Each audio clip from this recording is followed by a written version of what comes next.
বড়রা একটি কথাই বলে, সংসার সুখী হয় রমণীর গুণে। এখন এই কথাটাই সত্য। হ্যালো এভরিওয়ান, আসসালামু আলাইকুম। আপনারা সবাই কেমন আছেন? আপনাদের জন্য নতুন আর একটু ভিডিও নিয়ে আসলাম। তো আজ ছোটো বাচ্চাদের জন্য কী নিয়ে আসলাম তা আপনাদেরকে একটু শেয়ার করব।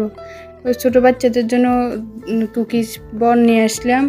ওগুলা দুধ দিয়ে বা চা দিয়ে খাওয়া পছন্দ করে। তো এদিকে যে ড্রাগন ফল নিয়ে আসলাম।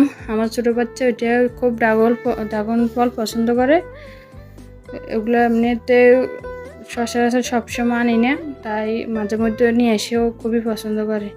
এতে এগুলো এখন এই যে ব্যাগ থেকে এগুলো ফল নিয়ে নিলাম।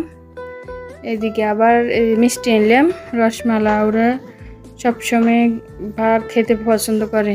এদিকে এই যে বিস্কিট, ছোটো ছোটো বিস্কিট, এগুলা এমনিতে মানে আমার